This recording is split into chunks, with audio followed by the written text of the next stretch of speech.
Earlier today, Robert F. Kennedy Jr. held a Twitter Spaces event with Elon Musk, and well, it was a lot less buggy and technically a little smoother than the one that Governor Ron DeSantis had when he announced his candidacy. And it was one more step for RFK Jr. to sort of legitimize his effort to challenge Joe Biden for the Democrat nomination. And of course, Joe Biden doesn't want to have anything to do with him. The Democratic Party, they're shutting him out. You know, the polls show right now that RFK Jr. is hitting around 19%. From the day he announced, he's been hitting around 19-20% in the polls for Democrats. Clearly, 1 in 5 Democrats want to look at this guy. Why not at least debate, right? You know, you look at the Republican side of the equation, and Ron DeSantis is polling at around 19 or 20%. And all the smart guys in this town, they'll say, oh yeah, Ron DeSantis has a real shot here, and it's a wide open race, and we'll see how competitive it is. But they're not saying that about RFK Jr., are they? Why? Well, before we get into that, I just want to be clear here. I do not want Robert Kennedy to be president of the United States. I don't want him anywhere near the White House unless they hire him to park the cars on a big event. They need some valet service, maybe. I mean, the guy's a bit of a left-wing wacko. I mean, he's a Democrat. He was asked once what should be done with so-called climate deniers, and this was his answer. I think they should be in jail. I think they should be enjoying 3 hots and a cot at The Hague with all the other war criminals who are there. What about politicians, people who deny, who express skepticism? I think they're selling out the public trust. And, you know, I think those guys who are doing the Koch brothers bidding and who are against all the evidence of the rational mind are saying that global warming doesn't exist, that they are contemptible human beings, and that, you know, I wish that there were a law you could punish them under. I don't think there's a law that you can punish those politicians under, but I think the Koch brothers should be prosecuted for reckless endangering. Absolutely. That's a criminal offense, and they ought to be serving time for it. There you go. He's an authoritarian, eco-fascist thug. He's a Democrat. And he's also wacky when he starts talking about things like the military-industrial complex and the CIA and suggesting that they killed his uncle. That would be John F. Kennedy. Watch. That derailment occurred because of agency capture, because this corrupt merger of state and corporate power. And it's just one of the emblems of what agency capture has done to the middle class in our country. And, you know, by funding wars, these endless wars that are essentially the outcome of the capture of the military-industrial complex of our intelligence agencies, whose function my uncle recognized this when he came into office, that 2 months into office, he was tricked by lied to by the CIA into the Bay of Pigs. And he came out of the meeting when those men were dying and being captured on the beach. And he said, I want to take the CIA and shatter it into 1,000 pieces and scatter it to the winds.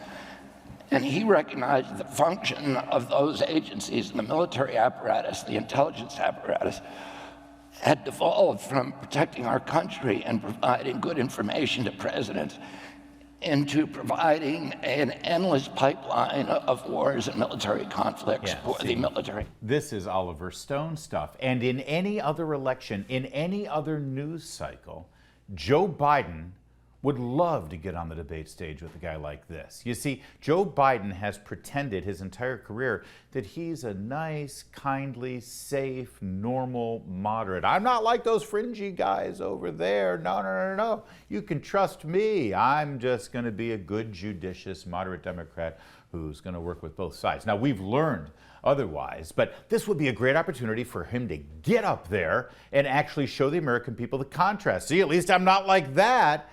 See, but here's the problem. In this news cycle, when Robert F. Kennedy Jr. starts talking about the CIA and corruption in the intelligence community, well, it actually hits home. Here he is talking about the Durham report. The Democrats don't like, and the mainstream media is not really talking about the Durham report. But for me, because I've been concerned for so many years about, you know, about the CIA's illegal propagandizing American people, which it's not legally allowed to do. That report is appalling. And it's not just the report and the guy who did it, which you can say, okay, he had some motive or whatever, but, it's the transcripts of the conversations that the CIA and FBI agents were having where they were acknowledging that what they were doing was wrong, that it had no basis. And so you have the CIA coming in, 50 top-level CIA agents who agree to collaborate in a project to fix an election and to discredit one of the candidates. And I don't like Donald Trump. I don't think he was a good president. But people are allowed to disagree with that, and I can be friends with people who don't agree with me, and I can listen to their point of view. And we need to apply rules across the board. And there you have it. This is what they're afraid of. They're afraid of a Democrat standing on stage saying, yeah, the CIA, the FBI, the Justice Department, just read the Durham report. They all work together illegally to help this guy become president, to hurt Donald Trump. I don't like Donald Trump, but guess what? People who like Donald Trump, voted for Donald Trump, they're still my fellow Americans, and we can agree to disagree, but we got some common goals here, right? That's a stark contrast to Joe Biden, who screams MAGA fascist at you every time you dare to suggest that you might think things were better under Donald Trump. Oh, by the way, they were, by a long shot. So of course Joe Biden doesn't want to be on stage with this guy. It's one thing for Donald Trump or Ron DeSantis or any other Republican nominee to say that. They're crazy, wild conspiracy theory MAGA fascists. But when a man with the Kennedy name standing there as a Democrat attacks you from that position, could be near fatal. It'll at least open up a conversation within the Democratic Party. And let's face it, Democrats love conspiracy theories, except when they hurt Democrats. Oh, there's one other thing that Joe Biden might be afraid of with regard to the side-by-side comparison with RFK Jr. And I think it's best displayed by this video from last week.